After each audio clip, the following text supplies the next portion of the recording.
नीता स्टुडिओमध्ये सगळ्यांचं स्वागत आहे. आज आपल्या बरोबर आहे प्रवीण मराड सर, जे फाउंडर आहे विश्व वास्तू ह्या संस्थेचे, आणि ते एक वास्तुतज्ञ आहेत. दर्शक तुमचं खूप खूप वेलकम. धन्यवाद धन्यवाद.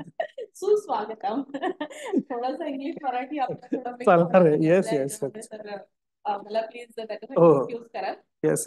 तर मला जाणून घ्यायला आवडेल सर तुमच्याबद्दल थोडंफार, तुमच्या जर्नी बद्दल. माझी जर्नी म्हणजे मी बाय प्रोफेशनल इंटेरियर डिझायनर. मागच्या 14 वर्षापासून 14-16 वर्ष झाली मी इंटेरियर डिझायनिंग काम करत होतो मी. तर इंटेरियर डिझायनिंग म्हटलं की थोडंसं वास्तुतज्ञांशी आमचा संबंध येत असतो. अशामध्येच काही वास्तुतज्ञ लोकांशी माझे संबंध आले. नॉर्मली वास्तुतज्ञ आणि डिझायनर ह्याच्यामध्ये थोडंसं जरा डिझायनर त्रास होत असतो, कारण का डिझायनर फ्री हँड डिझाईन करायचं असतं. वास्तुतज्ञांवर काही लिमिटेशन्स पडतात वगैरे. पण त्रास व्हायचा नेहमी वास्तुतज्ञांवर काम करायचं म्हणजे थोडं जरा डिझायनर आमचे थोडे म्हणायचे अरे सर असं असं आहे. पण काही अनुभव खूप चांगले आले. त्यातला एक मला सगळ्यात चांगला अनुभव म्हणजे माझा एक मित्र आहे. अगदी त्यांनी बिझनेसला सुरुवात केली, कन्सल्टन्सी फर्म आहे त्यांची, आणि खूप चांगलं काम, प्रत्येक वर्षी प्रगती पुढे सरकत होता. आणि अचानक असा ब्रेक लागला त्याच्या लाईफमध्ये की 2-3 वर्ष हार्डली एक प्रोजेक्ट, दोन प्रोजेक्ट, आणि एक टाइम असं आलं की प्रोजेक्टच नाही. म्हणजे तो सांगायचा आम्हाला की अरे मला ना प्रोजेक्टच नाहीये. तर बिलीव्ह व्हायचं नाही, कारण का मागे एवढं काम केलेलं आहे सुंदर आणि प्रोजेक्टच नाही, असं कसं काय होईल. मग जे माझ्या कॉन्टॅक्टमध्ये काही वास्तुतज्ञ होते त्यांना मी सांगितलं हा असा असा विषय आहे, पाहून घ्या. मग त्या फ्लॅटचं आम्ही जे काही चेंजेस होते ते चेंजेस वगैरे करून घेतले, आणि हार्डली 40-50 दिवसाच्या आतमध्ये त्याला एक सुंदर ऑपॉर्च्युनिटी आली कामाची, आणि त्यानंतर त्याचं काम चालू झालं. त्यानंतर काहीतरी मग फेथ माझा बसला या गोष्टींवर की नाही, काहीतरी शक्ती आहे नक्की. मग त्यामध्ये माझा अभ्यास चालू झाला. अभ्यास चालू झाला त्यानंतर मी काही लोकांची कामं केली. म्हणजे कुणाचे लग्नाचे प्रॉब्लेम होते, बिझनेसचे मोस्टली प्रॉब्लेम असतात, नातेसंबंधाचे प्रॉब्लेम होते, आणि अगदी छोटे छोटे चेंजेस होते. जे चेंजेस म्हणजे बाकी म्हणजे अगोदर मलाही वाटायचं अरे काय हे इकडे सरकवलं की काय होणार आहे. पण ते तिकडे इकडे सरकत नसतात. ते ऍक्च्युली जे पंचतत्व असतात, ती पंचतत्वाला जी गोष्ट इफेक्ट करते, बॅड इफेक्ट करते किंवा चांगला इफेक्ट करते. जर बॅड इफेक्ट करत असेल ना, ती छोटी फोटो फ्रेम किंवा छोटे पिक्चर पण असतात, ते शिफ्ट केल्यानंतर अचानक सगळे मार्ग मोकळे होतात. हे अनुभव येत येत येत राहिले. त्यानंतर मग मी म्हटलं की नाही, या शास्त्राचा प्रचार तर करायचाच करायचा. एक तर हे आपलं शास्त्र आहे आणि याचं बेनिफिट खूप छान आहे, जे लोक घेत नाही. म्हणजे नॉर्मली तुम्हाला माहित असतं की स्टोन वापरतात, आपल्या सगळ्या लोकांना माहिती स्टोन वापरतात, पण किती लोक वापरतात? नाही वापरत. आयुष्याची स्ट्रगल करत करत करत करत राहायचा, आणि त्यामध्ये लिटरली 10-15 वर्ष आयुष्याचे घालवायचे, आणि त्याच्यानंतर मग वास्तुतज्ञ किंवा कुंडली पाहणं, मग मार्ग काढणं, ह्या गोष्टीला खूप डिले होऊन जातो.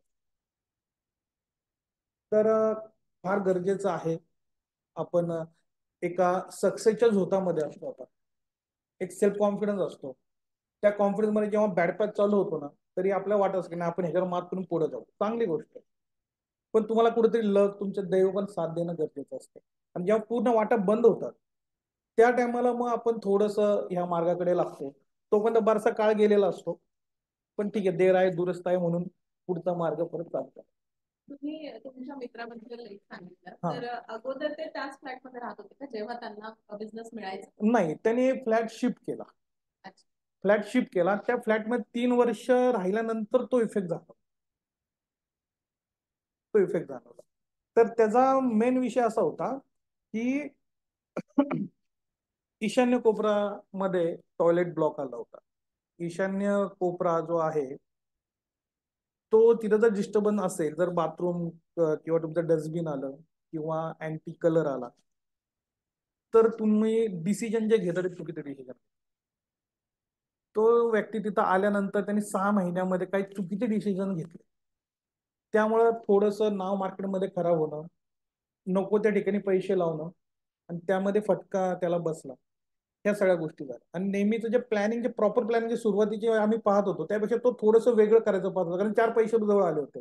मग आपण हे पण करू, ते पण करू, ते पण करू. तर ही सगळी एनर्जी ईशान्य कोपरा डिस्टर्ब असल्यामुळे त्याला ते गोष्टीकडे तो वळत होता तो. आणि जेव्हा ते क्लिअर केल्यानंतर मग माइंड क्लिअर झालं. ईशान्य दिशा नॉर्मली माइंड क्लिअर करते आणि तुम्हाला काय हवंय, कुठे फोकस करायचा, त्या फोकसकडे ते आणते आणि तुमची जर्नी परत जाते. तुमच्या मित्राची ही स्टोरी ऐकून मला खूप जास्त उत्सुकता झाली आहे की एक्झॅक्टली हे वास्तुशास्त्र आहे काय आणि कसं काम करतं. आता वास्तुशास्त्र कसं काम करतं तुम्हाला एक छोटं एक्झाम्पल देतो की घराचा ब्रह्मस्थान असतं. घराच्या ब्रह्मस्थानच्या उत्तर दिशेला, ब्रह्मस्थानला चिटकून उत्तर दिशेला ही भूधर देवता असते, पूर्वेला आर्यमा असते, दक्षिणेला विवस्वान असते आणि पश्चिमेला मित्र देवता असते. तर एक एक्झाम्पल देतो कसं काम करतं. तुम्हाला एक कल्पना आली, ब्रह्मस्थानाची कल्पना आली की तुम्हाला आपण धरून चलू एक फॅक्टरी उभी करायची, प्रोडक्शन मध्ये जायचं आहे. त्यानंतर जे पहिलं कर्म आहे ते म्हणजे भूधन. एखाद्या घरामध्ये पहा की एखादा मुलगा कामच करत, काम करून अपयश येणं हा विषय वेगळा, पण त्याला कामच करत नाहीये तर भूधर नक्कीच डिस्टर्ब असणार. भूधर ही जी देवता, ही जी एनर्जी आहे हे नक्कीच डिस्टर्ब असतात. त्यामुळे तो पहिलं पाऊल त्याचं टाकण्याच्या विचारामध्ये पण तो नसतो. तर फॅक्टरी करायची त्यानंतर पहिलं पाऊल म्हणजे काय, प्रोडक्शनची क्वालिटी मी काय ठेवणार, मला जागा कुठली हवी, मला ऑफिस कुठलं हवंय, मला स्टाफ काय हवा आहे, किती कंपार्टमेंट त्यामध्ये पाहिजेत, काय क्वालिफाईडची लोक मला अपॉइंट करायचे, काय स्किल लेबर मला हवे, ह्याचं प्लॅनिंग करणं, या रिलेटेड शोधणं, त्या रिलेटेड लोकांचे भेटणं, कन्सल्टंट घेणं, हे तुमचं पहिलं पाऊल आहे. हे पाऊल तुम्ही पहिलं टाकल्यानंतर जी आर्यमा जे पूर्वेकडची देवता आहे ही कनेक्शनची देवता आहे. नॉर्मली जे पॉलिटिशियन्स आहेत त्यांच्यासाठी फार महत्वाची ही दिशा आहे आर्यमा, जे समाजाशी जो कनेक्ट असतो एक चांगला कनेक्ट म्हणून त्याने देवता. फॅक्टरीसाठी तुम्ही हे जे काही सर्च केलेलं आहे त्यासाठी लागणारी जागा, लेबर्स, मशिनरी, ज्या काही रिलेटेड गोष्टी आहेत त्या योग्य मिळून देण्याचं काम ही आर्यमा देवता करते, जी पूर्वेकडची जे कनेक्शन देते. ती जर डिस्टर्ब असेल तर काय होईल, तुम्हाला प्रॉपर स्पेस नाही मिळणार, तुम्हाला प्रॉपर लोक नाही मिळणार. आपण नॉर्मली म्हणतो ना की अरे मला नेहमी माणसं अशीच भेटतात किंवा मला स्टाफ नेहमी असाच भेटतो. आर्यमा प्रॉब्लेम, वेल कनेक्शन नसल्यामुळे चांगली लोक तुमच्याकडे येत, चांगली स्पेस तुम्हाला मिळत नाही. त्याचं कारण जे आहे ते आर्यमा दिसतं. आर्यमा पण आज चांगली आपण धरून ठेवल्यात की त्या ठिकाणी तुम्हाला योग्य सगळं सेटअप मिळला, योग्य माणसं मिळली, कनेक्शन मिळले, तुमची जे कन्सल्टंट टीम असेल तुमची ती तुम्हाला व्यवस्थित मार्गदर्शन केलं. विवस्वान, विवस्वान ही रिलॅक्सेशन आणि फेमची हे आहे.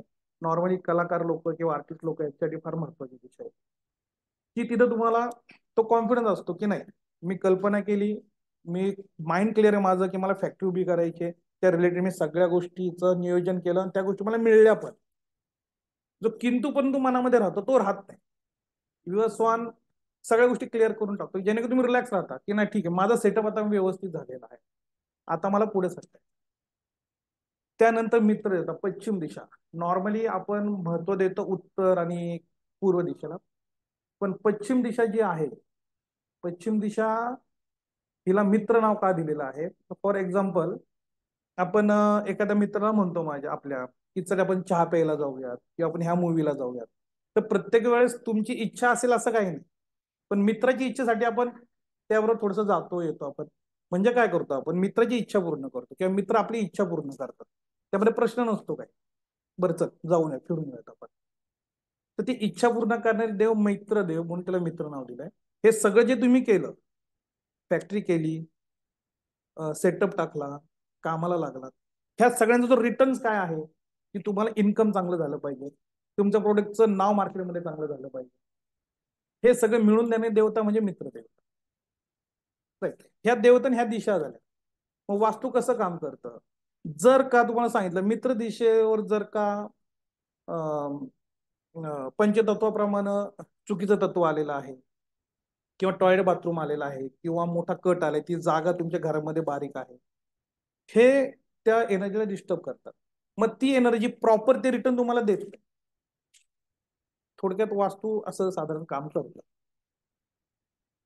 आता ईशान्य दिशाबद्दल तुम्ही बऱ्याचशा गोष्टी हा, सांगितल्या, तर तुम्हाला म्हणजे काय त्याचं महत्व सांगावं असं वाटतं. ईशान्य दिशा जी आहे ना ती फार महत्वाची का म्हटली जाते.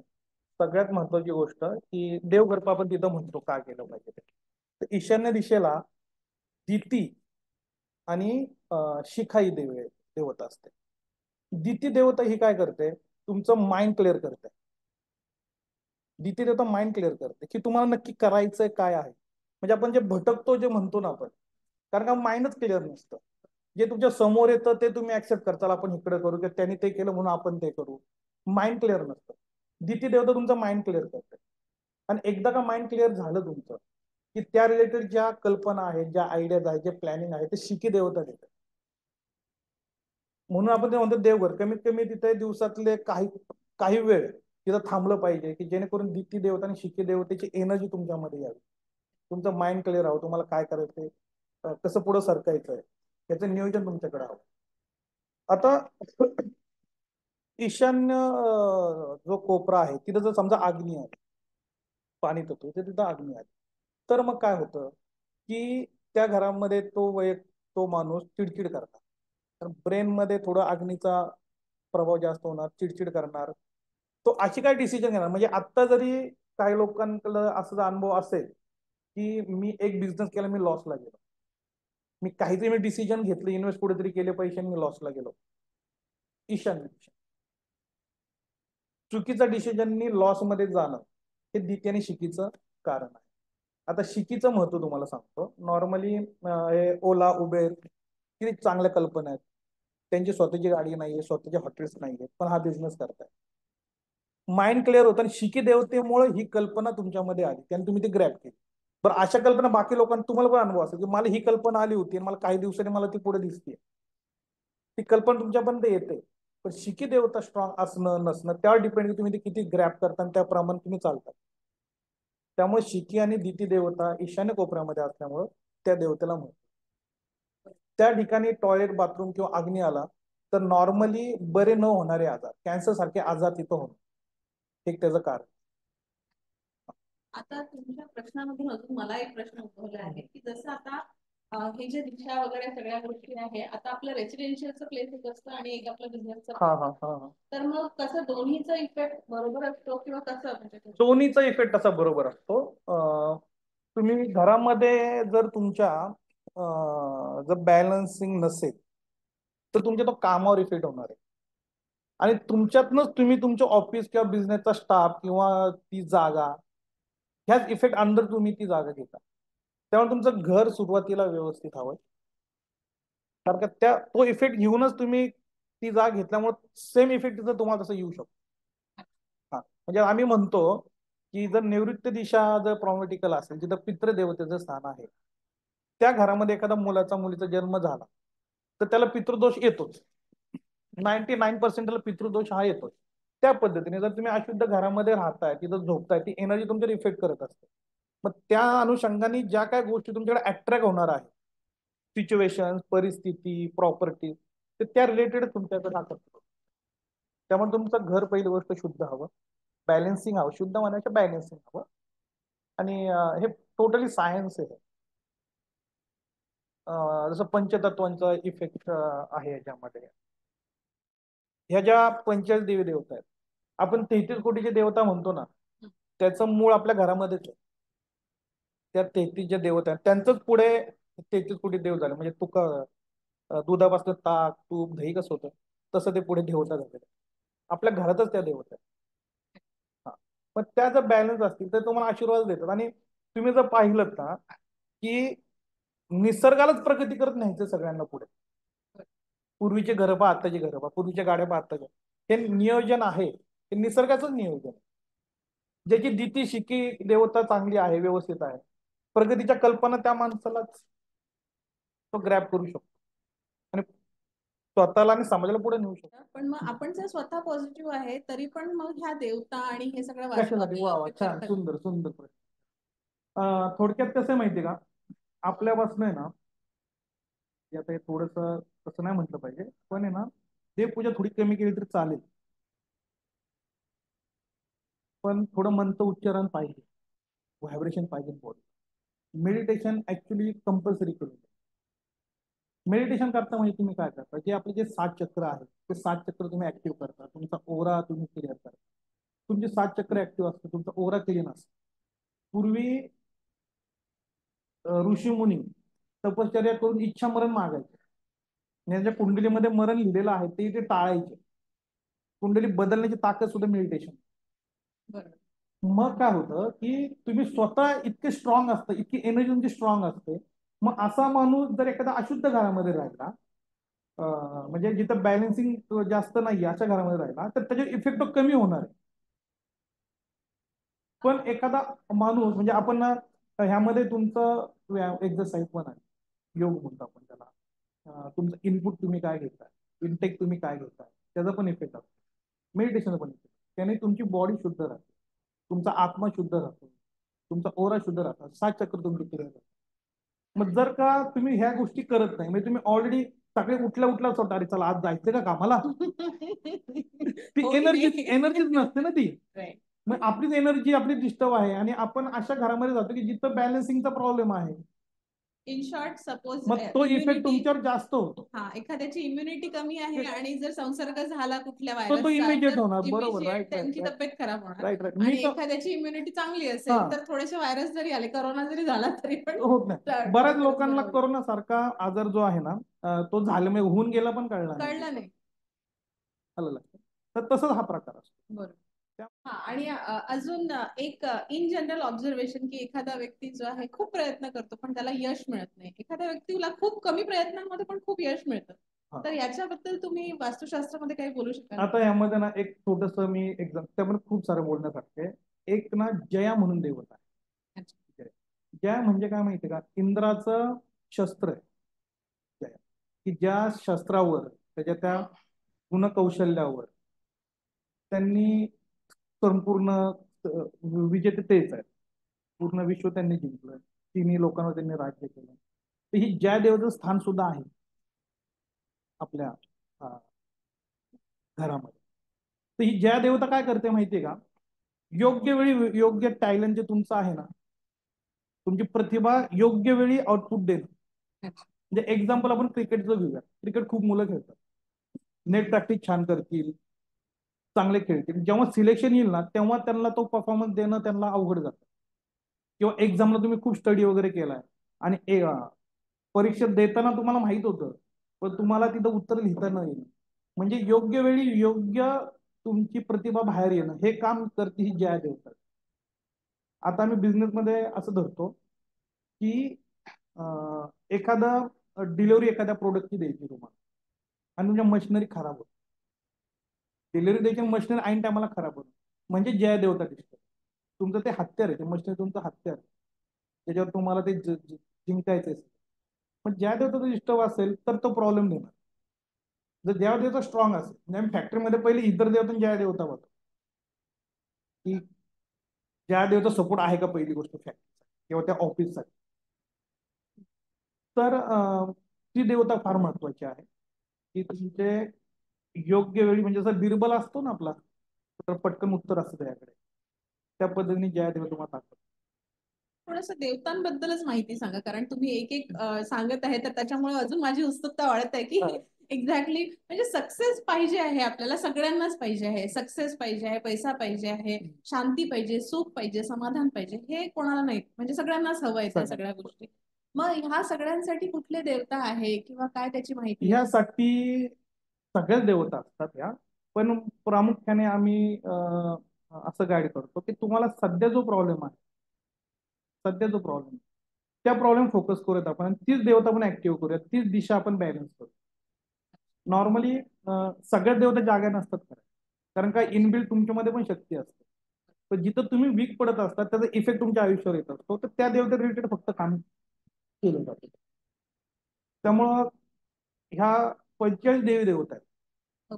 आता एक देवता तुम्हाला मी थोडक्यात पूषा वरून देवता, हे तुमच्या बिझनेसचं टॉनिक आहे. हा, म्हणजे योग्य वेळी तुमची योग्य ऍड ज्याला रिक्वायर्ड आहे त्या माणसापर्यंत पोहोचेल. तुमचा बिझनेस वाढीसाठी ज्या गोष्टी लागतात ती गोष्ट म्हणजे पुषाच आहे. टॉनिक पाहिजे आपल्याला. हा, टॉनिक पाहिजे आपल्याला. त्यामुळे त्यासाठी लागणाऱ्या गोष्टी, योग्य गोष्टी तुम्हाला मिळून जातात. आता ऍडव्हर्टाईज सगळ्यात लगेच लक्षात येतं, तुम्ही ऍडव्हर्टाईज करता ती योग्य लोकांपर्यंत पूछ झाली, ते काम पुषा देवतात. आईच्या गर्भामध्ये बाळाची जी अंगाची जी म्हणजे इंटरनल ऑर्गन जी वाढ असते, विकास, हा. विकास जो असतो, ती पूषा देवता. त्यांची योग्य वाढ होणं पूषा. आम्ही नॉर्मली जिथं गर्भवती महिला असतात त्यांना सांगतो की पूषा देवतेवर जर का तुम्ही गाईचं तूप ठेवलं आणि जर तुम्ही ते खाल्लं तर बाळाची वाढ खूप छान. म्हणजे बिझनेससाठी आणि ह्या गोष्टीसाठी पूषा देवता जे काम, पूषा देवता पुश करण्यासाठी, वाढवण्यासाठी तुमचं काम, अशी पूषा देवता. त्यानंतर इंद्र देवता, जे तुम्हाला म्हटलं आईच्या गर्भामध्ये बाळाचे प्रोटेक्ट करते ती इंद्र देवता. मग इंद्रदेवचं नाव घेतलं मी फॅक्टरीमध्ये, पहिला मी इंद्र देवता आणि जय इंद्र देवता पहिली बाजू, तो बिझनेस पहिला प्रोटेक्ट झाला. बिझनेस प्रोटेक्ट झालाय का म्हणजे काय, की जेवढं तुमचा मेंटेनन्स आहे आणि तुमची लाईफस्टाईल आहे तेवढंच इन्कम त्यातनं होत आहे आणि त्यानंतर तुम्ही प्रगती करणार. तर इंद्र देवता फार महत्वाची आहे, जी तुम्हाला प्रोटेक्ट. जसं तुम्हाला मी राजकीय लोकांसाठी मी पूर्व दिशा सांगतो, तिथं महेंद्र देवता, महेंद्र देवता ही महेंद्र आणि सूर्य देवता ही काय करते की सूर्य देवता ही 4 पावलं तुम्हाला पुढे ठेवते. सूर्य एकटा असतो, सगळे ग्रह पाहत असतो, तुम्हाला दूरदृष्टी देते. सूर्यदेव स्ट्रॉंग असतो. महेंद्र देवता तुमचे कनेक्शन देते. काही पॉलिटिशियन्सला अनुभव असेल की ते खूप सारे समाजासाठी काम करतात, पण त्यांचं तेवढं नावच होत, त्याचा तेवढा कनेक्ट समाजाशी बनतच नाही. नक्की त्यांची सूर्य देवता आणि महेंद्र देवता नक्कीच प्रॉब्लेम. सूर्य देवता तुमचं जे म्हणणं आहे ते समाजाला पटवून देण्याचं शक्ती तुम्हाला देते. तुमचं मत मांडण्याची शक्ती तुमच्याकडे, तुमचं वक्तृत्व व्यवस्थित नसेल किंवा तुम्ही बोलायला जाते आणि होतं वेगळंच, सूर्य देवता. म्हणजे एखाद्या पर्टिक्युलर आपल्याला प्रॉब्लेम आहे, त्या प्रॉब्लेम साठी एखादी देवता असते, एखादी ती रुसलेली असेल किंवा ती डिस्टर्ब असेल, इन द सेन्स की ऍक्च्युली आपण रुसलेली असं नाही म्हणता येणार आपल्याला, कारण का ह्या ज्या देवी देवता आहेत ना ह्या मानवाच्या प्रगतीसाठीच आहेत. या सगळ्या एनर्जी माणसाच्या प्रगतीसाठीच आहे. आपण तिथपर्यंत जात किंवा आपण त्या गोष्टीला निग्लेक्ट करतो किंवा महत्व देतो. काही देवतांबद्दल, जसं आता वित्त देवताचे काय कार्य आहे? वितच देवता आहे ही. हा, तर ही जी देवता आहे ना ही कॉन्फिडन्स, नॉर्मली जिम जिथं असते ना, जिम मध्ये आम्ही पहिलं वितच देवता आम्ही पहिले हे करतो. तिथं मारुतीचं स्थान, ही कॉन्फिडन्स देते. तुमचा कॉन्फिडन्स ही देवता आहे. जर का ही जर दूषित असेल तर काय होईल, काही लोक आपल्याच एका वेगळ्या ऍटिट्यूड मध्ये असतात, तर त्यांच्याकडे खिशात काही नसतं पण चुकीच्या ओव्हर कॉन्फिडन्स मध्ये असतात, एक वेगळ्या स्टाईलमध्ये राहत असतात, पण प्रगती नसते, खिशात तेवढे फंड्स नसतात. तर वितच देवता ही तुम्हाला कॉन्फिडन्स देणारी फार महत्वाची देवता. वितच देवता ही तुम्हाला कॉन्फिडन्स देणारी देवता, तुमच्या आजूबाजूच्या लोकांवर तुमचा इफेक्ट ठेवून देणारी देवता, ही फार महत्वाची देवता आहे. तुम्ही पॉलिटिशियन बद्दल बोललात, आता जिम बद्दल बोलला, आमच्या शैक्षणिक विभागाबद्दल पण काहीतरी बोला. एज्युकेशन साठी कुठले? तिथे द्वारका म्हणून देवी देव आहेत, जे आपलं मायथॉलॉजी मध्ये विष्णूचे जे द्वारपाल आहेत, द्वारिका ही देवता आहे. आणि सुग्रीव देवता आहे, जिथं शारदेचं बसतात. तर आता ही देवता काय करते, जे नॉलेज तुम्हाला ग्रहण करायचं, कुठलं ग्रहण करायचंय आणि कुठलं नाही करायचं, द्वारपाल आहेत ना ते, आतमध्ये काय सोडायचं ते काम ती देवता करते. ती जर स्ट्रॉंग असेल ना तर नक्की आपण शिक्षणामधला कुठला गाभा आपण घ्यायचा आहे किंवा अभ्यासामध्ये रुची वाढणं, स्टडी करणं. सुग्रीव देवता ही मेमरीची देवता, तुमची मेमरी स्ट्रॉंग करणं. तर ही देवता शिक्षण क्षेत्रामध्ये ही क्लिअर आणि स्वच्छ हवीच. म्हणजे तुम्ही मुलांना जरी सांगितलं ना, मुलांना जरी सांगितलं की ह्या दिशेला तू तुझं दप्तर ठेव फेकून दे आणि तू जा, त्याचा इंटरेस्ट हळूहळू त्यामध्ये वाढ, ती एनर्जी इफेक्ट देईल. म्हणजे दप्तर पुस्तकं जर त्या दिशेला आपण ठेवले, त्या दिशेला ठेवले, त्या दिवशी स्टडी टेबल आम्ही नॉर्मली ठेवतो, स्टडी टेबल ठेवला तर रुची वाढते. रुची वाढते. मग ती शैक्षणिक तुमचं वाद्य त्या ठिकाणी ठेवली तुम्हाला आवडते, त्यामध्ये तुमची रुची वाढेल. तुम्ही पुस्तकं ठेवली, तुमची स्कूल बॅग ठेवली, तुमची रुची वाढेल. तिथं तुम्ही बसलात तर तुम्ही जास्तीत जास्त वेळ स्टडीमध्ये वेळ घालवतो, तुम्हाला कळणारही नाही किती वेळ दिला. रुची आणि नॉलेज ठीक आहे, आपल्याला बिझनेस ग्रोथ पाहिजे सर. बिझनेस ग्रोथ पाहिजे. बिझनेस ग्रोथसाठी बिझनेस ग्रोथ जी आहे ना ही जसं ईशान्य कोपरा आणि तुमची नैऋत्य दिशेची पित्र देवता आहे, ह्या 2 दिवस तुमच्या व्यवस्थित लागतात. एक तर ईशान देव तुम्हाला सांगितलं मी की माइंड क्लिअर करणं, कल्पना येणं. आपण सगळं कल्पनेवर चाललेलो आहोत. जे तुम्हाला कल्पना तुम्ही ऍक्सेप्ट करता, जी तुम्हाला आवडते, त्यावर तुम्ही वर्क करत असता. आणि पितृदेवता हे पित्र आहेत आपले, त्यांचा आशीर्वाद फार असणं गरजेचं आहे. त्यामुळे ह्या 2 देवता तुमच्या जर व्यवस्थित असेल तर तुम्ही प्रॉपर ट्रॅकवर काम करा. मग तुमचा कधी कधी असा अनुभव येतो लोकांना की मी जे ट्रॅकवर आहे, जे मी करतोय ते योग्य करतोय का नाही करतोय. मग मी ह्या लोकांना सांगेल, जर पितृदेवता तुमची व्यवस्थित आहे तर तुम्ही ट्रॅकवर व्यवस्थित आहात. भले आता बऱ्याचशा अडचणी येतील, पण तुम्ही सुसाट सुटणारच आहात. त्यामुळे ह्या 2 देवता महत्वाच्या आहेत. चिडचिड करणारे जे व्यक्ती आहे त्याबद्दल पण काही बोलू शकतो. चिडचिड होणारी, व्हेरी गुड. चिडचिडचं एक ब्रिसा म्हणून देवता. ही जी देवता ना, ही विचारांचा अनालाइज करते. मग त्या ठिकाणी तुम्ही ना डिस्कशन रूम ठेवा, तुमची कॉन्फरन्स रूम ठेवा. खूप साऱ्या विचारामध्ये एक चांगला विचार नक्कीच तिथे येईल. पण जर का एखादं बॉसचं केबिनच त्या ठिकाणी, अति विचारामुळे ते चिडचिड होणार, कायम ते गरमच असणार, कायम चिडचिड करणार. त्यांनाही कळणार, त्यांना हे कळणार नुसतं कारण मी का बिघडतो, म्हणजे ते स्वतःचं आत्मपरीक्षण हेच करणार, मला चिडचिड विनाकारण होते. तर ब्रिसा देवता, त्याचं केबिन असेल, जर का तुम्ही घरामध्ये त्या ठिकाणी जर झोपत असाल तर तुम्हाला ब्रिसा देवतामुळे चिडचिड होण्याचा प्रसंग. दुसरं जसं सांगते की ईशान्य कोपऱ्यामध्ये जर टॉयलेट बाथरूम असेल तर डोक्यामध्ये थोडक्यात कचरा आला तर छोट्या मोठ्या गोष्टीवरून तुम्ही चिडचिड करा. काय अग्नी आहे डोक्यामध्ये, तुम्ही तापटच स्वभाव तुमचा, जो आजूबाजूच्या लोकांना खूप त्रासदायक ठरतो. त्यानंतर एक डिप्रेशनसाठी देवता आहे, शोषा देवता आहे. ही जी देवता आहे, आपण अजून बोलतोय किंवा तुम्ही कुणाशी बोलताय तर ती व्यक्ती काय करते, फक्त निगेटिव्हच घेते. काय घ्यायचं आणि काय सोडायचं हे कळतच नाही त्यावेळेस. मग तिला असं अनुभव येतो की मला मला सगळेजण नावच ठेवतायत किंवा मला कोण चांगलं म्हणतच नाहीये. त्यातून निर्माण होणारी चिडचिड हे डिप्रेशन पर्यंत जाऊ शकते. त्यातून होणारी चिडचिड. त्यानंतर भिंगराज म्हणून देवता आहे. चांगल्या गोष्टी आणि वाईट गोष्टींमधला जो फरक जो असतो ती करणारी देवता.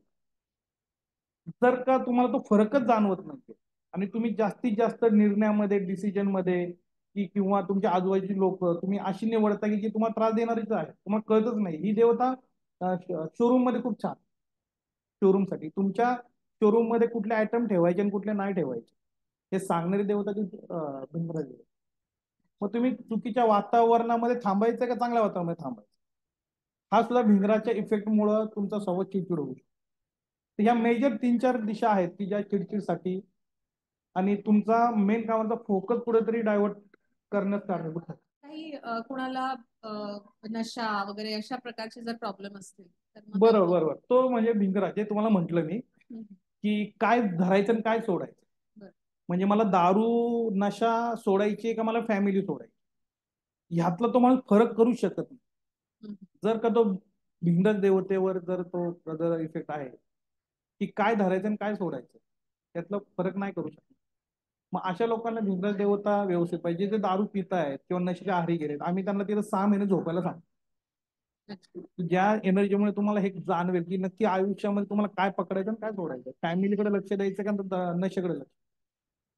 होतं पण हो हो हो, कारण अशा भरपूर फॅमिलीज आहेत भरपूर भरपूर भरपूर. हो ना, त्रासामुळे खरंच त्यांचे आयुष्य पूर्ण बर्बाद झालेले आहे. आणि कशा प्रकारे ते डिसिजन ते तुमच्या ह्या सगळे चांगले आणि वाईट जे गुण आहेत तुमच्यातच आहेत, तुमच्यातच आहे. म्हणजे आता आपण ना हा एक प्रश्न नॉर्मली विचारला जातो की घरामध्ये काय 5-6 लोक तुम्ही आहात, मग हा इफेक्ट एका माणसावरच का असतो. म्हणजे एकाचा जर समजा बुध ग्रह जर खराब आहे, एखादा बुध ग्रह जो खराब आहे आणि त्याची उत्तर दिशा पण खराब आहे त्या घरात, मग 5 जणांपैकी एकाचा बुध खराब असेल तर बिझनेस रिलेटेड प्रॉब्लेम त्यालाच येणार आहे. तुमच्या लक्षात येत आहे त्यालाच येणार. माझी तुम्ही तो प्रश्न विचारला ना बिझनेस साठी काय होतं, तर आता उत्तर दिशा ज्यामध्ये भल्लाट देवता आणि सोमा देवता आहे. तर ही जी भल्लाट देवता जी आहे ना मॅडम, ही तुम्हाला मोठमोठे कॉन्ट्रॅक्ट, मोठमोठे ऑपॉर्च्युनिटीज मिळून देण्याची ताकद त्या भल्लाट देवते. आणि सोमा देवता ती जी ऑपॉर्च्युनिटी आली ती कॅश मध्ये कन्वर्ट करण्याची ताकद सोमा देवता. जर का भल्लाट देवता तुमची जर डिस्टर्ब असेल तर तुम्हाला ऑपॉर्च्युनिटी येणार नाही. मोठमोठे कॉन्ट्रॅक्ट जे ड्रीम कॉन्ट्रॅक्ट असतात ते मिळून द्यायची ताकद सुद्धा भल्लाट देवता. त्यामुळे आपण उत्तर दिशेला फार महत्व देतो की उत्तर दिशा आपली आहे. आणि त्यानंतरची आकाश देवता. आकाश देवता ही जी आहे ना मॅडम, ही विचारांची कक्षा ठरवणारी देवता. म्हणजे तुम्हाला सांगेल, मी आता एक्झाम्पल देतो मी. एखाद्या कन्सल्टन्सी फर्म चालू करायची किंवा शोरूम चालू करायचे आणि त्याच्याकडे 300-400 स्क्वेअर फीटची जागा आहे. ती कल्पना चांगली आहे, त्याचं त्या बिझनेसचं प्रभुत्व पण आहे. पण आकाश देवताचा डिस्टर्ब असेल तर तो काय विचार करेल, अरे शहरामध्ये तर 2-2 हजार 3-3 हजार 10-10 स्क्वेअर फीटचं ऑफिसेस आहेत, माझं 200-300 स्क्वेअर फीट मध्ये माझं होणार काय? माझ्याकडे तेवढा स्टाफ पण नाहीये, माझ्याकडे तेवढी स्टँडर्ड कार पण नाही, मी क्लायंटला भेटायला कसं जाणार? आकाश देवता तुमच्या विचारांना कमी करते, खुंटवते, की ज्यांनी तुमच्याच आयुष्यामध्ये तुम्ही अडचणी निर्माण करा. आणि ही जर आकाश देवता जर स्ट्रॉंग असेल तर तो माणूस काय म्हणणार, 200-200 स्क्वेअर फीट मी इथं चालू करेन, मी सायकलवर जाईल, बसमध्ये बसून जाईल, मी मी माझ्या मीटिंग अटेंड करेल, मी सुरुवात तर करणार कारण मला कॉन्फिडन्स आहे. हा आशीर्वाद आकाश देवते म्हणून. तर आकाश देवता बिझनेससाठी खूप महत्वाचे आहे. उत्तर दिशा महत्वाची आहे. तुमची पूर्व दिशा महत्वाची आहे, तुम्हाला फेम देणं, तुमचे कनेक्शन वाढवणं. आणि ह्या सगळ्यांचा पश्चिम दिशेची माशी बोललो मी, जी तुमची इच्छा पूर्ण करणारी देवता आहे. तिथं पुष्पदंत देवता आहे. पुष्पदंत देवता ही कुबेराचं वाहन आहे. तुमची जे काय तुम्ही सगळं करता, कोण नावासाठी करतं, कोण पैशासाठी करतं, कोणी नाव आणि पैसे दोघांसाठी करतं, ती देणं म्हणजे मित्र जे सांगितले मी तर पुढे एक्सटेन्शन ह्या देवता. काही जणांच्या पत्रिकेमध्ये काही दोष असतात किंवा काही योग असतात. हा बरोबर. आता हा पण खूप सुंदर प्रश्न आहे. काहींच्या पत्रिकेमध्ये जसा राजयोग लिहिलेला आहे किंवा लग्नाचा योग लिहिलेला आहे, म्हणजे तुम्हाला पत्रिका पाहून लोक सांगतात की हा योग तुमच्यात आहे, पुढच्या वर्षी होईल, त्या पुढच्या वर्षी होईल, पण ते होत नाही. किंवा राजयोग आहे आणि तो माणूस गरिबीमध्ये राहतो. ते का होतं? जर का तुमची पितृदेवता जर डिस्टर्ब आहे घरात, ती तुम्हाला राजयोग पण देणार नाहीये आणि तुमच्या घरामध्ये शुभ कार्य पण होऊन. जसं मी तुम्हाला सांगितलं की ना, वंशवृद्धी होणं, मुलगा किंवा मुलगी जन्माला येणं, योग दिलेले असतात. डॉक्टरांकडे आपण गेल्यानंतर रिपोर्ट पण सगळे योग्य असतात, पण प्रॅक्टिकल तसं होत. या ठिकाणी आम्ही नॉर्मली काय करतो, एक पर्जन्य म्हणून देवता आहे. पर्जन्य, ही जी पर्जन्य देवता जी आहे ना, ती शेतामध्ये पीक उगवणे, जे उगवणं जे आहे ती एनर्जी पर्जन्य देवता. गर्भधारणा करणं, जे धारण झाले पाहिजे गर्भधारण, त्याची देवता पर्जन्य देवता. मग पर्जन्य देवता पहिली आम्ही बॅलन्स करून घेतो, गर्भधारणाचे चान्सेस वाढले पाहिजे. त्यानंतर वरुण देवता आहे, अग्नी, सॉरी अरुण देवता आहे. ती देवता शुक्राणूचा काउंट कंट्रोल करते, ती देवता पाहिली जाते. त्यानंतर तुम्हाला सांगितलं इंद्र देवता पाहिली जाते, म्हणजे बाळाला गर्भामध्ये संरक्षण देईल. उषा देवता पाहिली जाते की त्याची वाढ योग्य होईल. त्यानंतर पाहिली जाते पितृदेवता, तर त्यांचा आशीर्वाद असल्याशिवाय हे होणारच नाही. पितृदेवता बॅलन्स आहे का ती पाहिली जाते, आणि मग तो योग जुळून येतो बरोबर. तर ह्यातली एखादी देवता डिस्टर्ब असेल तर योग तुमच्या पत्रिकेत आहे पण मिळत नाही. त्याचं कारण हे असतं, ज्या वास्तुशास्त्र अतिशय सोपं आणि सोयीस्कर उपाय. मला जाणून घ्यायला आवडेल की दिशा देवता यांचा काय संबंध एक्झॅक्टली? दिशा देवता म्हणजे जसं तुम्हाला मी एक एक्झाम्पल दिलं तुम्हाला की ना, उत्तर दिशा आपण जर तुम्ही शक्तिचक्र जरी बघितलं त्यामध्ये अपॉर्च्युनिटीची देवता, अपॉर्च्युनिटीची दिशा म्हटलेलं आहे, गेन आणि अपॉर्च्युनिटी. अपॉर्च्युनिटी जी आहे ना, ती तुम्हाला भल्लाट देव तुम्हाला अपॉर्च्युनिटी देतो. ह्या ज्या देवता आहेत ना, ते एका देवताला जी जी डिग्री आहे ती साधारण साडे साडे 11.25 डिग्रीची एक देवता आहे. म्हणजे भल्लाट देवता आणि सोमा देवता असे दोन देवता मिळून 22.5 डिग्रीची देवता होते. आणि त्या देवतेचा इफेक्ट म्हणजे त्या दिशेचा इफेक्ट, असं ते बायफर्गेशन केलेलं आहे. त्यामुळं 32 देवता पेरिफेरीला आहेत. तर दोन देवता म्हणून एक दिशा, आणि त्या दोन देवतांचे गुणधर्म त्या दिशेला दिले गेलेले आहेत. त्यामुळे 16 दिशा झालेल्या आहेत. तसं आपण ना पूर्व म्हणतो आणि उत्तर म्हणतो, ह्याच्यामध्ये ते ईशान्य दिशा. मग पूर्व ईशान्य उत्तर ईशान्य असा एक आणखी त्यामध्ये ऍड केलेल्या दिशा आहेत, कारण त्याचे गुणधर्म तसे आहेत. त्या पद्धतीने त्या दिशा हे झालेल्या. दिशामध्ये आता सगळ्यात महत्वाची गोष्ट म्हणजे यामध्ये थोडस दुमत पडतं. आयताकृतीचं घर असेल ना आपलं आयताकृती, जर आपण ना पूर्व पश्चिम आणि दक्षिण उत्तर असं जर तुम्ही जर रेख घेतली, लाईन मारलीत, तर 90 डिग्री मध्ये ते घर मिळतात. आणि उपदिशा ज्या आहेत ईशान्य, आग्नेय, नैऋत्य, वायव्य, ह्या दिशा 45 डिग्री. म्हणजे जर ईशान्य दिशा काढायची म्हटलं आपण, तर उत्तर आणि पूर्वच्या जो 45 डिग्री असेल त्या दिशेला तुम्हाला ईशान्य दिशा मिळेल. मग जर का घर स्क्वेअर असेल, जे पूर्वी म्हणायचे घर रेक्टँगल पाहिजे माझं, तर त्यामध्ये काय व्हायचं, उपदिशा ज्या आहेत ना त्या बरोबर कॉर्नरला जायच्या. पण आयताकृती घर असल्यामुळे काय होतं, जी 45 डिग्री मध्ये जर तुम्ही रे काढली बरोबर, तर ती कॉर्नरला नाही जाणार, कुठेतरी ती अलीकडेच भिंतीला ते ईशान्य दिशा दिसणार. पण लोक काय करतात, आमची ही पूर्व आहे, मग जे दोन कोपरे येतात ती ईशान्येने आग्नेय किंवा आग्नेयाने निवृत्ती, पश्चिमेला हे आग्नेय निवृत्त असं आहे आमचं. तर तसं ते चुकीचं, ते फार चुकीचं. त्यांनी पूर्ण दिशा चुकल्या तुमच्या, पंचतत्व चुकली तुमची, देवतांची प्लेसमेंट चुकली तुमची. त्यामुळं सगळ्यांना मी सांगेल की 40 डिग्रीचा सेंटर, 90 डिग्रीचा सेंटर, 45 डिग्री मध्ये तुमच्या उपदिशा येतात. अजून हे ग्रहक्षत याबद्दल तुम्ही या देवताच्या कार्याबद्दल. ग्रहक्षत देवता जी आहे, ही देवताचं मी तुम्हाला एक एक्झाम्पल देईल. जसं तुम्हाला सांगितलं मी की आई मुलाला, लहान बाळाला चारणे, तर ते मूल इतकं त्रास देत असतं, तरी पण त्या माऊलीला, त्याला कधी एकदा मी जेवायला देते, तो पोटभर जेवतोय का नाही त्याच्या माग लागून, त्याला मारून, त्याला धपाटे देऊन, आणि जर का त्यांनी नाही एखादा घास जरी कमी खाल्ला तरी त्या डिस्टर्ब वाटते, अरे हा जेवलाच नाही किंवा ही जेवलीच नाही. तर ह्याला आपण कर्तव्य पण नाही म्हणता येणार, ऍक्च्युली कर्तव्याच्या वरची कंडिशन आहे, जे आई जे आपल्या बाळाला संगोपन करते. किंवा मुलं, आपण आता बरेच मुलं म्हणतात आई वडिलांना सध्या, काय तुम्ही तुमचं कर्तव्य केलं. ही जी देवता आहे ही कर्तव्याच्या वरची देवता आहे. ज्या घरामध्ये ही देवता डिस्टर्ब असते, तिथं आई तेवढी दक्ष नसते मुलांसाठी, वडील तेवढे दक्ष नसतात आपल्या मुलांसाठी, मुलं तेवढी दक्ष नसतात आई वडिलांसाठी. तेव्हा फार महत्वाची देवता आहे. त्याचं बिझनेस मध्ये तुम्हाला उदाहरण देईल मी तुम्हाला, की जर का ही देवता जर डिस्टर्ब असेल, थोडक्यात बिझनेस मध्ये आपण प्रोफाईल, आपण म्हणतो माझं नक्की प्रोफाईल काय, तर यामध्ये अकाउंटचा माणूस सेल्स मध्ये लक्ष देणार, सेलचा माणूस अकाउंट मध्ये लक्ष देणार. हा जो फरक तापवत असते, ही असे जर ज्यांना प्रॉब्लेम असतील त्यांच्या ऑफिसमध्ये, घरी, तर नक्कीच त्यांची ही देवता डिस्टर्ब आहे. बरं, आता आपण कन्क्लूड करूया, आणि प्रेक्षकांना भरपूर माहिती मिळाली. यामध्ये मी मी थोडं डिस्टर्ब करतो तुम्हाला.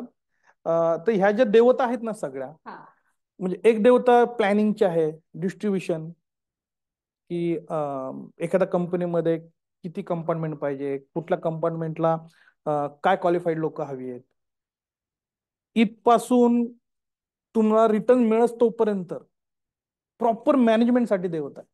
जशी एक आफा म्हणून देवता आहे, जी डिस्ट्रीब्युट करते, की काय काय गोष्टी हव्यात हे सांगते. आफा अवस्था देवता, जे डिस्ट्रीब्युशन झालेलं आहे, आर्यमामध्ये येते, जी कनेक्शनची देवता आहे, की तुम्हाला त्या रिलेटेड सगळ्या गोष्टी देणे, म्हणजे तुमचे कन्सल्टंट देणे, तुमचे जे काय इक्विपमेंट आहेत ते देणं, मशिनरी देणं, तुमचा स्टाफ देणं, तुम्हाला प्लेस देणं.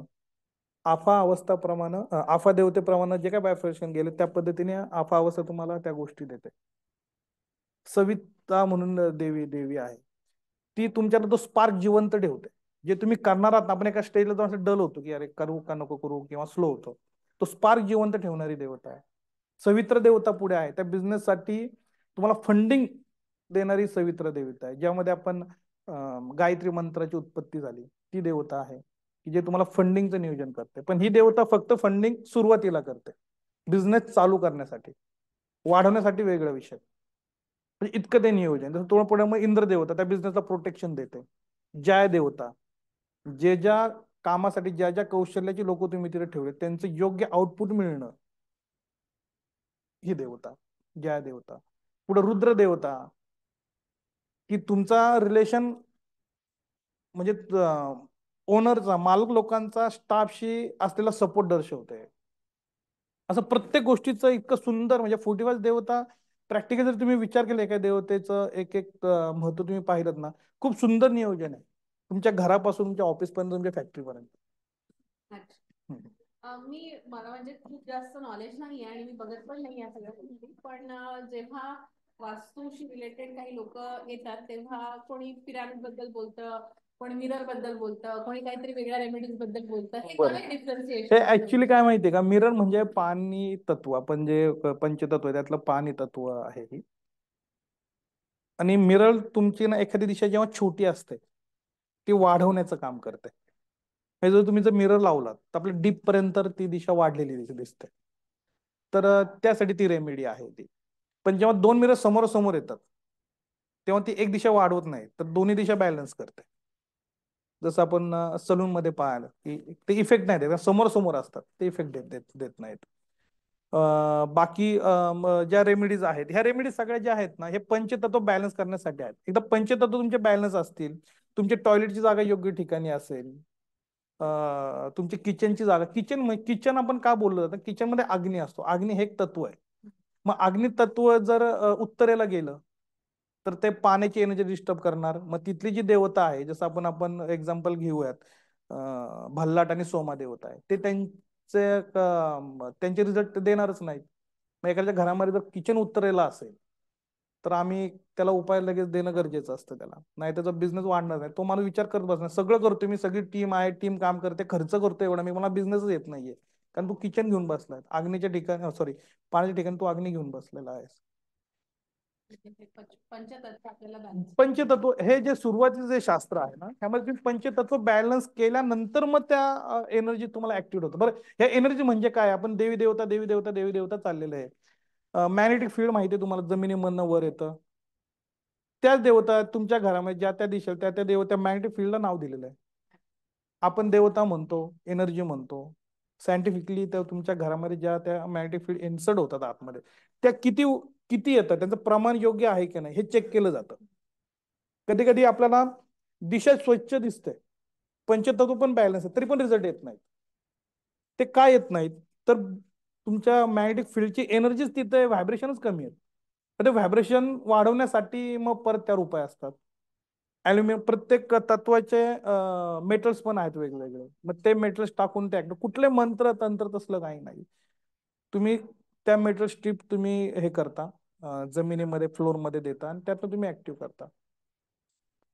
पिरामिड ही 108 वेळा तुमची एनर्जी वाढवतं. पण हेच जर पिरामिड जर योग्य चुकीच्या ठिकाणी लागलं तर ती बॅड एनर्जी पण तेवढंच वाढवतं. पिरामिड हे खूप विचारपूर्वक आणि व्यवस्थित लावावे लागतात. बरं, तसं यूज केलाच पाहिजे असंही नाहीये, असे नाही, खूप चांगल्या चांगल्या बाकी विषय आहेत. किंवा तुम्ही पिरामिड लावता मग ते कुठंतरी ते निघतं, चिटकवलेलं असतं, कुठेतरी निघतं, मग ते बॅड इम्पॅक्ट द्यावं लागतं, ते परमनंट नाही बसत. ते खूप खूप चांगली रेमेडी आहे ती, पण त्याचा वापर पण तसाच करायला पाहिजे. मग तिथपर्यंत वापर करण्याची गरज आहे का? ब्रह्मस्थान, ज्या ब्रह्माने सगळी सृष्टी निर्माण केलेली आहे, त्या ब्रह्मस्थान तुम्ही नाही ऍक्टिव्ह करू शकत. ब्रह्मस्थान लोक तिथं काहीतरी खोदून काहीतरी हे करणं तेवढं सोपं नाहीये. ते कधी कधी क्लायंटला इम्प्रेस करण्यासाठी रेमेडी केल्या जातात, नाही ते योग्य. ते ब्रह्मस्थान ज्याने, ज्या ब्रह्मस्थानाने सगळी उत्पत्ती झाली त्या ब्रह्माला तुम्ही नाही, तर ब्रह्मस्थानच ठरवणं मला इथे ऍक्टिव्ह व्हायचं का नाही. एक अनुभव सांगतो तुम्हाला. माझं तेव्हा 10वी पण झालं नव्हतं आणि आमच्याकडे काशीवरून काही पंडित लोक वगैरे यायचे. तेव्हा भाट वगैरे हा पण प्रकार खूप होता आणि लोक खूप मानायचे ह्या लोकांना. आणि एकाने माझा हात बघितला होता आणि त्यांनी म्हटलं की हिच्या हातामध्ये शिक्षणाची रेषा नाही आणि जर ही शिकली तर मी माझी जीभ कापून टाकेल. हे त्यांचं स्टेटमेंट होतं, कारण शिक्षणाची रेषाच नाहीये. आणि आय टूक इट ॲज अ चॅलेंज, कारण मी खूप राईट होते आणि मी मेरिट होते 10वी मध्ये. बरं. आणि त्याच्या पुढे तर मग मी कुठे थांबलेच नाही, म्हणजे अजूनही आपलं चालू आहे. पीएचडी झाले, डबल पीजी झाले, 50-60 मी डिप्लोमा डिग्री घेतल्या आणि आता तर मी लाखापेक्षा जास्त लोकांना ट्रेन केले. अरे वा, ग्रेट ग्रेट. तर मी कुठे थांबलेच नाही आणि स्वतःवर विश्वास होता, अगोदरपासून तो विश्वास होता. पण जेव्हा मग ही अशा गोष्टी येतात ना, तेव्हा मला मग त्या गोष्टींवर तुम्हाला तुम्हाला सांगतो मी, आपण राहू दशा म्हणतो, शनी दशा म्हणतो, की त्यामध्ये खूपच प्रॉब्लेम होणार, म्हणजे अगदी रस्ता तळाला तुम्ही जाणार. डीएसके तुम्हाला माहिती आहे? हो. डीएसकेने पहिल्यापासून यश बघितलं. खूप खूप चांगला माणूस, हार्डवर्क करून ते फार एवढे मोठे झाले. तर ते मानायचे नाही असं त्यांचं स्टेटमेंट होतं. आता जे बॅड त्यांना चालू झालं त्या स्टेटमेंट त्यांना सांगितलं तुम्हाला राहुकाळ चालू झालेला आहे. हे म्हणायचे कसला राहुकाळ आपण, पण ते स्वतः म्हटले मला कळला म्हणले राहुकाळ काय असतो ते. तर हे कसं असतं माहितीये का, की जो तुम्हाला सांगणारा माणूस आहे तो तेवढा तज्ञ आहे का, हे शास्त्र चुकीचं नाहीये, पण ते तज्ञांनी तेवढं त्याचं परीक्षण त्याचा अभ्यास त्याच्यामध्ये आहे का. तर प्रेडिक्शन मे बी चुकू शकतं, पण त्याचं प्रेडिक्शन चुकलं म्हणजे हे शास्त्र चुकीचं असं नाहीये. आणि यामध्ये दोन गोष्टी असतात. मी सांगेल सगळ्यांना, की जसं तुम्हाला सांगितलं की तुम्हाला शिक्षणाचं स्कोप किंवा तुम्ही शिकू नाही शकत आहे. दोन गोष्टी असतात. तुम्ही शिक्षण शिकू शकत नाही, तोच माणूस फार शिकू शकतो. जर का एनर्जी बॅलन्स झाल्या, स्वतःवरचा विश्वास, तुमच्या एनर्जी अट्रॅक्ट तशा झाल्या ना, तर हे पलटू शकतं. एखाद्या माणूस झालं की नाही नाही तुम्ही बिझनेस करू नका, ह्याची दुसरी बाजू तुम्ही फार मोठे बिझनेसमॅन होऊ शकता. त्यासाठी जर सगळ्या एनर्जीचा बॅलन्स असतील तर तुम्ही होऊ शकता. एकदा सांगितलं नाही तुला फार स्ट्रगल आहे. आता सध्या ना स्ट्रगल लोक घाबरत नाहीत, काम सगळेच करतात. काय युल स्ट्रगल, मला सक्सेस पाहिजे, कोणी घाबरत नाही. मग स्ट्रगल खूप होणार, त्या ठिकाणी स्ट्रगल न करता सुद्धा तुला सहजाचं यश मिळेल. ही पण दुसरी बाजू असते, हे विसरलं नाही पाहिजे. ह्या सगळ्या भावना येतात आणि मग त्याचे ब्लॉकेजेस बनतात. म्हणजे Block. कोणतरी एक Yes, yes, इन्फॉर्मेशन yes, देतात yes, yes, yes, आणि yes. त्याचे power of subconscious mind, Yes, in short power subconscious of mind. Yes, subconscious mind. yes, yes, तर yes, मग yes. त्याचे ब्लॉकेजेस बनतात. कुठेतरी इमोशनल ब्लॉकेज जर बनला तर मग तो इमोशनल ब्लॉकेज, कारण सबकॉन्शियस माइंड मध्ये काय आहे की बाबा हे याला नाही पाहिजे किंवा हे यांनी नको करू, म्हणून मग ती गोष्ट होत नाही. होत नाही. बरोबर बोललात, बरोबर बोललात. करायला बरोबर लागतं. बरोबर तर ह्या बरोबर. सगळ्या गोष्टी ज्या आहे ह्या आतच आहेत. आतच आहे. आणि म्हणजे इनर पॉवर जे आहे त्या जेव्हा तुमच्या जागृत होतात, मग हे जे छोटे छोटे प्रॉब्लेम्स आहे किंवा डिसिजन घेणे आहे, मग ह्या सगळ्या गोष्टी तुम्हाला ऍक्च्युली तुम्ही जे म्हणता ना मेडिटेशन मुळे तुम्ही तुमच्या सबकॉन्शियसशी कनेक्ट होतात. म्हणजे त्याचं जे पॉवर आहे, अगोदरचे लोक टेलिपॅथीने सुद्धा कम्युनिकेशन करायचे. काय त्याच्यामध्ये होतं, कारण की ते फोकस्ड होते, ते खूप जास्त मेडिटेशन करायचे, त्याच्यामुळे त्यांची जी सबकॉन्शियस पॉवर होती ती इतकी जास्त होती की ते इव्हन त्या मेंटल पॉवरच्या बेसिसवर ते गोष्टी हलवू शकत होते, करू शकत होते, कारण फोकस एवढं होतं. हा, त्याचं एक चांगलं उदाहरण देईल मी तुम्हाला वित्तचं आणखी. एखादं प्रोडक्ट आहे किंवा एखादं स्कूल आहे किंवा काही असू, आपल्या प्रोडक्टची किंमत ठरवणं. वित्तच जर डिस्टर्ब असेल ना, तो माणूस आवाच्या सव्वा किंमत ठेवणार त्याची. माझं प्रोडक्ट खूप छान आहे, माझी सर्व्हिस खूप छान आहे, मग मला हा रेट मिळलाच पाहिजे. आणि तो मिळत पण नाही बरं का, प्रॅक्टिकली मिळत नाही, कारण वित्तच डिस्टर्ब आहे. तू प्रॅक्टिकली विचारच करत नाहीस, तू ओव्हर कॉन्फिडन्स मध्ये आहेस तू, की अमुक अमुक एक एजन्सी एवढी चार्ज करते आणि मी पण त्या सर्व्हिसेस देतो, मग पण इव्हन त्यांच्यापेक्षा चांगलं काम माझं आहे किंवा माझं प्रोडक्ट चांगलं, मग मला पण तोच रेट मिळला पाहिजे. ओव्हर कॉन्फिडन्समुळे ह्या गोष्टी होतात. तुमचा योग्य रेट ठरवणं तुमच्या प्रोडक्टचं वितच हेल्प करतो, की तुम्हाला नक्की काय तुम्हाला रेट ठेवायचे हे वितच सांगतो. ओव्हर कॉन्फिडन्स मध्ये जाऊन मग आपण जे चुकीचे डिसिजन घेतो ते वितच. बरोबर. आता आपली चर्चा तर बऱ्याच हो हो वेळची हो आणि खूप चालू आहे आणि व्यवस्थितपणे ती रंगीत पण होत आहे. दिवसातला 1 तास असा पाहिजेच तुम्हाला. आहे सगळं मान्य, तुम्हाला वेळ नाहीये, खूप सारे बिझी शेड्यूल आहे, सगळे सगळे सगळे, पण तुम्ही आता जेवढे बिझी शेड्यूल ठेवाल आणि जेवढं तणावामध्ये काम कराल ना, 10 वर्षांनी तुम्हाला त्याच तणावामध्ये राहावं लागतं, कारण तुमच्या बॉडीला एनर्जीली सवय होऊन जाते.